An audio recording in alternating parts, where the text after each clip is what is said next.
नमस्कार मंडळी, प्रेमाने बोला. धननिरंकारजी. बघा, अवतारवाणीमध्ये 300 नंबरच्या पदामध्ये अवतार सिंहजी महाराज आपल्याला सांगतात की प्रभूच्या ठाई ठाव मिळाला, जन्म मरण संपून गेले, ज्या समयी हरिदर्शन झाले, कर्मकांड संपून गेले, समाधान आनंद मिळाला, सर्व दुःख संपून गेले, प्रसन्न झाला सहज प्रभू हा, पूजा पाठ संपून गेले, बुटा गुरुची कृपा ही सारी, वृक्ष जयाने लावेला, कल्पतरू अवतार गुरु हा, दिले मनोवांछित मला. शहनशाह बाबा अवतार सिंहजी महाराज काय म्हणतात की प्रभूच्या ठाई ठाव मिळाला, जन्म मरण संपून गेले. आपल्याला हा भगवंत मिळाला सद्गुरूच्या कृपेने. जो भगवंत चराचरामध्ये आहे, घटाघटामध्ये आहे, प्रत्येकामध्ये आहे, आणि तो नव्हे तर माझ्यामध्येही आहे.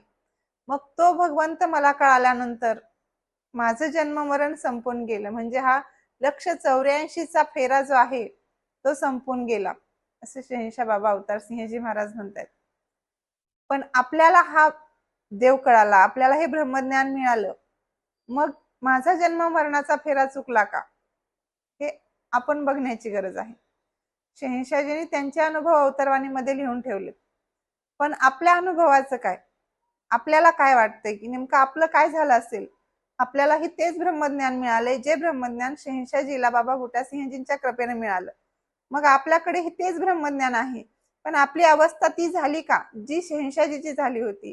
जसे की आपल्यालाही सद्गुरू ब्रह्मज्ञानानंतर 3 कर्म देत आहेत, सेवा, सत्संग आणि नामस्मरण. मग आपण सत्संग तर करतो, घडेल तशी सेवाही करतो, पण नामस्मरणाचं काय? आपल्याकडून ते नामस्मरण तेवढं होतंय का जेवढं सद्गुरूला अपेक्षित आहे? बघा, नेमकं नामस्मरण म्हणजे तरी काय? नुसतं तोंडानं 4 वेळेस 4 शब्द म्हणले म्हणजे झालं नामस्मरण? एकदा बाबा बुटासिंहजी महाराज आणि शहनशाह बाबा अवतार सिंहजी महाराज असंच फेरफटका मारण्यासाठी गेले असताना, आपल्या सगळ्यांनाच इतिहास तर माहिती आहे, पण दासी एक थोडस सांगण्याचा प्रयत्न करेल की फेरफटका मारण्यासाठी गेले असताना जेव्हा बाबा बुटासिंहजी महाराज शहनशाहजींना म्हणतात की अवतार सिंहजी नामस्मरण किया कीजिए, त्यावेळेस अवतार सिंहजी महाराज लगेच नामस्मरणामध्ये एवढे गुंग होतात की बाबा बुटासिंहजी महाराजांनी त्यांना 4 खाणी 4 वाणी विचारल्याकडे सुद्धा लक्ष नसतं. त्यावेळेस काही वेळानं पुन्हा जेव्हा हा विषय निघतो, त्यावेळेस बाबा बुटासिंहजी महाराज अवतार सिंहजींना म्हणतात की तुम्हाला 4 खाणी 4 वाणी माहित नाहीत का? त्यावेळेस अवतार सिंहजी म्हणतात, हो आहेत ना माहिती. मग तुम्ही मगाशी कसं सांगितलं नाही? त्यावेळेस ते म्हणतात, नाही, माझं तेव्हा लक्षच नव्हतं, का तर मी नामस्मरण करत होतो, तुम्ही सांगितलं ना नामस्मरण करा. म्हणजे नामस्मरण म्हणजे ती अवस्था आहे की आपण स्वतःला सुद्धा विसरून जातो त्या त्या अवस्थेमध्ये. मग तसं नामस्मरण आमच्याकडून होतंय का, हे जास्त महत्वाचं आहे. नाहीतरी नुसतं थोड्या वेळ मुखानं म्हणणं म्हणजे नामस्मरण नाही. आता हे नामस्मरण आमचं या श्वासाश्वासागणित झालं पाहिजे. अहो, आम्ही झोपेतून जरी उठलो ना, अगर आम्ही झोपीत अर्ध्या निम्या जरी असलो, आम्ही साधी करवट जरी बदलत असलो ना, तरी सुद्धा तुही निरंकार तोंडातून आलं पाहिजे. मग ही अवस्था आमची आहे का, हे जास्त महत्वाचं आहे. नाहीतर आम्ही नुसते आठवड्यातून इतक्या सत्संग करतो आणि आम्ही एवढी सेवा केली, आम्ही हे केलं ते केलं म्हणण्यापेक्षा आम्हाला सद्गुरूला जे अपेक्षित आहे ना तसं करायचं आहे. आम्हाला नुसतं दुसऱ्याला आवडावं किंवा दुसऱ्याला चांगलं वाटावं किंवा दुसऱ्याला प्रेरणा देण्यासाठी मला हे सगळं करायचं नाही. हे मला माझ्यासाठी करायचंय की मी या मानव जन्मामध्ये का आलो, मला देवानं का मनुष्य बनवलंय, एवढ्या सगळ्या योनीनंतर मला हा मानव जन्म मिळालाय, मग काय साध्य आहे, मला काय साध्य करायचंय, त्याच्याकडे माझं लक्ष पाहिजे. आणि म्हणूनच हा सत्संग आपल्याला मिळाला, हे निरंकारी मिशन अहोरात्र या पूर्ण जगामध्ये कशासाठी एवढी धडपड करते, काय हित आहे त्याच्यात त्यांचं, काय सद्गुरूला अपेक्षित आहे? म्हणतात ना की जगाच्या कल्याणा संतांच्या विभूती, देह कष्टविती परोपकारी. हो, या संतांनी आजपर्यंत आपण महाराष्ट्रातली लोक आहोत, आपल्या इकडे भरपूर असे संत होऊन गेले. या संतांनी काय सांगितलं आणि लोकांनी काय ऐकलं, हे जास्त महत्वाचं आहे. प्रत्येक संत येऊन सांगत होते, संत सावतामाळ्यांचंच घ्या, ते सांगत होते, कांदा मुळा भाजी अवघी विठाबाई माझी. अहो, त्या संतांना त्यांच्या कांद्यामुळे भाजीमध्ये सुद्धा त्यांचा विठ्ठल दिसला. मग आपल्याला या माणसामध्ये का दिसू नये? आपल्याला सद्गुरूनं सर्वत्र प्रत्येक माणसामध्ये हे भगवंत दाखवून दिलेला आहे, तरीही आपल्याला दुसऱ्यामध्ये वाईट का दिसते? तो असा, हा असा, आपली भावना ही का जात नाही, हे जास्त महत्वाचं आहे. आणि सद्गुरूला हेच अपेक्षित आहे की माझ्यामध्ये बदल व्हायला पाहिजे. एक वेळेस बाबाजी म्हणलेले दासीला अजूनही आठवतंय की दास को लग रहा है की मैं अब तक पानी में मधानी मार रहा हूं. मग बाबाजीला असं का म्हणावं लागलं? का तर आम्ही त्यांचं ऐकलंच नाही. आम्ही आजपर्यंत म्हणतोय की संतांचं जगानं ऐकलं नाही, पण आम्ही तरी कुठं ऐकतोय? जग म्हणजे तरी कोण आहे? त्या जगातलाच एक हिस्सा आम्ही पण आहोत. आमच्यामुळेच हे जग तयार होतं. जग आम्हाला सोडून नाही हो, आम्हीही त्यामध्ये आहोत. पुढे जाऊन शहनशाहजी म्हणतायत की ज्या समयी हरिदर्शन झाले कर्मकांड संपून गेले. मग काय आहे हे कर्मकांड? आणि खरंच आपलं संपलंय का? बघा, कर्मकांड संपवा किंवा हे करू नका हे म्हणणंच एकतर चुकीचं आहे. आपल्याला सद्गुरूही सांगत नाही की हे करू नका किंवा हे करा. आता सुद्धा शहनशाहजी अवतारवाणीमध्ये काय म्हणतायत की ज्या समयी हरिदर्शन झाले कर्मकांड संपून गेले. संपून गेले म्हणतायत ते स्वतःच सांगतायत. मग त्याच पद्धतीनं जेव्हा आपल्याला हा भगवंत कळेल ना, जेव्हा आपला ह्याच्यावर ठाम विश्वास बसेल ना, तेव्हा आपलंही कर्मकांड आपोआप सुटणार आहे. त्याला सोडा म्हणायची गरज पडणार नाही. नाहीतरी एखाद्या माणसाला ज्यावेळेस पोहायला शिकायचं असतं ना, तेव्हा तो कमरेला भोपळा बांधत असतो किंवा एखादं प्लास्टिकचं कॅन बांधत असतो आणि तो पोहायला शिकत असतो, जेणेकरून त्याला तो भोपळा किंवा ते कॅन खाली बुडू देणार नाही पाण्यामध्ये. आणि महिना 2 महिने 4 महिने झाल्यानंतर जेव्हा त्याला व्यवस्थित पोहायला येतं ना, तेव्हा त्याला त्या भोपळ्याची किंवा त्या कॅनची गरज असते का हो? तेव्हा त्याला तो बांधूनही उपयोग होत नाही. का तर त्याला माहिती आहे की आता पोहायचं कसं असतं. त्याला ते येतंय, त्याच्यासाठी त्याला त्या भोपळ्याची किंवा कॅनची गरज नाही. मग आज आपणही तसं दुसऱ्याला सांगायची गरज नाही की तुम्ही हे करा किंवा हे करू नका. जेव्हा त्याला स्वतःला कळेल ना आणि त्याचा विश्वास बसेल की खरंच हा हे बरोबर आहे, की जसं की आपल्याला संतांनी प्रत्येक ग्रंथामध्ये लिहून ठेवलेलं आहे, त्याच पद्धतीनं हा भगवंत आपल्याला दाखवलेला आहे. जेव्हा त्याचा हा ठाम विश्वास होईल ना, तेव्हा तो ही सगळं आपोआप सुटत जाईल. त्याला सोड म्हणायची गरज नसते. अहो, एखादं मूल जेव्हा वर्ष 1.5 वर्षाचं असतं आणि ते हळूहळू चालायला शिकतं ना, त्यावेळेस आई त्याला काय करत असते? तेव्हा त्याच्याच चालीनं त्याच्या हाताला धरून आई हळूहळू हळूहळू चालत असते. आईला काय चालायला येत नसतं का? म्हणून आई हळूहळू चालत असते. पण आईचा उद्देश एकच असतो की त्या मुलाला व्यवस्थित चालता यावं. मग आपलाही उद्देश हाच असला पाहिजे की समाजातील ज्या लोकांना हे ब्रह्मज्ञान नाही, त्या लोकांपर्यंत हे ब्रह्मज्ञान पोहोचलं पाहिजे. मग त्याच्यात तुमच्यावर पूर्ण निर्भर करतं की तुम्ही त्यांना कसं समजावण्याचा प्रयत्न करता. तुम्ही इकरीवर येऊन तुम्हाला हे असं नाही, हे असं तुमचं चुकीचं आहे, तुम्ही हे असं करायला पाहिजे असं तुम्ही सांगू शकत नाही. लोक तुमचं ऐकून घेणारच नाहीत. संतांचं ऐकलं नाही ते आपलं काय ऐकणार आहेत? एके ठिकाणी शहनशाहजी सुद्धा अवतरणीमध्ये सांगतायत की मी म्हणतो माझा प्रभू मिळाला जगताचा नाही विश्वास. मग आपला विश्वास कोण धरणार आहे? त्याच्यासाठी तुम्ही त्यांना तसंच सांगावं लागेल जसं त्या मुलाला चालवण्यासाठी आई त्याच्यासोबत हळूहळू चालते ना, आपणही त्यांच्यासारखंच थोडं थोडं थोडं त्यांच्या कलाने घ्यावं लागेल. हो, एखादा शिक्षक जेव्हा लेकरांना फळ्यावर खडू घेऊन शिकवत असतो ना, लिहित असतो ना, तेव्हा तो पटापटापटा काहीही लिहू शकतो.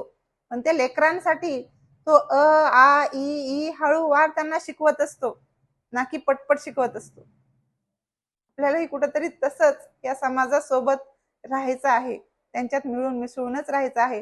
त्यांच्याशी तुम्ही हे चुकीचं करताय, आमचं हे बरोबर आहे असं म्हणून नाही चालणार.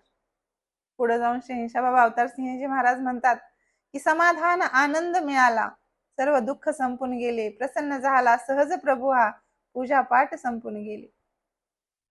मग आज आपल्याला हा भगवंत कळाल्यानंतर प्रत्येकाने आपल्यामध्ये निरीक्षण करण्याची गरज आहे बरं का, की हा भगवंत मला कळाल्यानंतर मला ते समाधान, तो आनंद मिळालाय का?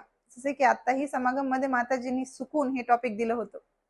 मग खरंच आपल्यामध्ये तो सुकून आलाय का, हे बघणं जास्त महत्वाचं आहे. नाहीतर नुसतं तो करतोय म्हणून मी करतोय, मी करतोय म्हणून तो करतोय असं करण्यात नाही, तेव्हा नाही आपल्याला ते समाधान मिळणार किंवा तो आनंद मिळणार. त्याच्यासाठी गरजेचं आहे हा भगवंत आपल्याला कळणं आणि हे ब्रह्मज्ञान आपल्या आचरणात उतरवणं. भगवंत कळणं म्हणजे तरी नेमकं काय? भगवंत कळणं म्हणजे माझ्यामध्येही तो भगवंत आहे आणि दुसऱ्यामध्येही तोच भगवंत आहे, म्हणजे तू आणि मी वेगळा नाहीच. आपण सगळे एकच आहोत, ही भावना जेव्हा होते ना, तेव्हा मला दुसऱ्यामधलंही वाईट दिसत नाही. अहो, आपलेच दात आणि आपलेच ओठ, जेव्हा आपल्याच दातानं आपल्या जिभेचा चावा घेतला जातो ना, तेव्हा आपण कोणाला तक्रार करतो का? जेव्हा आपल्याच हातानं तोंडाला साबण लावता लावता आपल्या डोळ्यात साबण जातं, तेव्हा आपण कोणाला तक्रार करतो का? मग जेव्हा माझ्यातला आत्मा आणि दुसऱ्यातला आत्मा एकच आहे हे जेव्हा आपल्याला कळेल, तेव्हा मग त्याच्याकडून जरी काही चुका झाल्या असतील तरी आपण तक्रार का करावी? म्हणजे सद्गुरू मला खूप असं सुंदर काही छान समजावून सांगण्याचा प्रयत्न करत आहेत. आपल्याला ते सांगत आहेत, पण आपल्याला कुठंतरी कळना झाले, की आपल्याला हे कळण्याची गरज आहे की आपण सगळे वेगळे नाहोत, आपण सगळे एक आहोत. मग जेव्हा आपण सगळे एक आहोत, तर मग आपल्यामध्ये हा दुरावा का आहे? तो असा, हा असा, तो असंच करतोय, तो तसंच करतोय, हे आपल्या मनात सुद्धा नाही यायला पाहिजे. पुढे जाऊन शंशाजी म्हणतायत की बुटा गुरुची कृपा ही सारी वृक्ष जयाने लावेला, कल्पतरु अवतार गुरु हा दिले मनोवांछित मला. ह्या गुरुला, ह्या सद्गुरूला कल्पतरूची उपमा शंशाजीने दिलेली आहे. म्हणजे हे कल्पतरूचं झाड असं असतं, ज्याच्या खाली बसून आपल्याला माहित नाही, आपण फक्त कथेमध्ये वाचलेलं आहे, की ज्याच्या खाली बसून तुम्ही ज्याची कशाची ही अपेक्षा कराल ते तुम्हाला मिळतं. तुम्ही काहीही मागा ते तुम्हाला मिळेल. पण हा, ते योग्य असलं पाहिजे. नाहीतर मागणं ही काहीही जर मागत बसलो, आपण कुणापुढं काय मागतोय याचंच जर भान राहिलं नाही, मग मात्र अवघड होईल. बघा, एक राजा असतो, ज्याला मुलगाच नसतो, म्हणजे त्याला संतानच नसते. आता त्या राजाचं वय झालेलं असतं आणि त्याला एक नवीन राजा शोधायचा असतो. आता कुठं प्रधानाचा मुलगा, म्हणजे त्याच्या राजवाड्यामध्ये बरेच काही असे लोक असतात ज्यांना वाटत असतं की माझ्या मुलाला ह्यानं राजा करावं. पण आता राजालाही एक असा प्रश्न पडलेला असतो की नेमका राजा करायचा तर करायचा कुणाला? म्हणून राजा एके दिवशी असं म्हणतो की उद्या सकाळी उठल्यानंतर मला जो कोणी माझ्या समोर दिसेल उठल्या उठल्या, मी त्याला राजा बनवणार. आता ही चर्चा संध्याकाळी उशिरापर्यंत चालते आणि सगळे लोक उशिरा झोपल्यामुळे सकाळी लवकर उठतच नाहीत. आता 4-5 वाजता एक गावातला एक गरीब व्यक्ती उठलेला असतो. उठल्या उठल्या त्याला तंबाखू खायची सवय असते. तंबाखू हातावर घेतो आणि बघतो तर चुनाच नसतो. आता चुना मागण्यासाठी तो शेजाऱ्याच्या जातो, तोही उठलेला नसतो. असं करत करत करत तो राजवाड्याच्या दरबाराच्या दारामध्ये गेलेला असतो. तेवढ्यात राजाने दरवाजा उघडतो. राजाला दार उघडल्या उघडल्या हा समोर दिसतो. त्यावेळेस राजा म्हणतो, वा किती नशीबवान आहेत तुम्ही, दरवाजा उघडल्या उघडल्या मला सगळ्यात आधी तुम्ही दिसलात. मागा, तुम्हाला काय मागायचे ते, आज तुमची कुठलीही इच्छा पूर्ण होऊ शकते. त्यावेळेस तो व्यक्ती काय म्हणत असेल? त्यावेळेस तो व्यक्ती म्हणतो, राजन, सकाळी सकाळी तंबाखू खात खात आलोय, पण तंबाखूला चुनाच नाही लावायला, मला तेवढा चुना द्या, बाद झालं. दासीचा सांगण्याचा भाव एवढाच आहे की जर राजा म्हणतोय तुला काय मागायचंय ते माग, त्यावेळेस ह्या चुना मागणं तिथे योग्य होतं का? त्याच पद्धतीनं आज आपल्यालाही या सद्गुरूजवळ काय मागायचंय हे कळालं पाहिजे. आणि जर मागायचंयच ना, तर या सद्गुरूकड एक वेळ मागा असा की मला कधीही सत्संगला जाण्यासाठी वेळ नाही, अशी वेळ येऊ देऊ नका. आणि या सत्संगला जाण्यासाठी किंवा सेवा सिमरन करण्यासाठी मला आरोग्य चांगलं द्या, एवढंच मागणं सद्गुरूकडे मागूयात.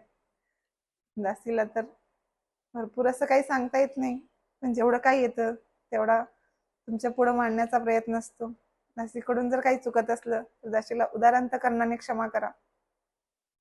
आणि असेच नवनवीन व्हिडिओ पाहण्यासाठी चॅनलला सबस्क्राईब करायला विसरू नका आणि लाईक करायलाही विसरू नका. तुम्हाला जर माझे व्हिडिओ आवडत असतील तर आपल्या इतर सत्संगी बांधवाबरोबरही शेअर करत जा. प्रेमाने बोला. धन्यरंग.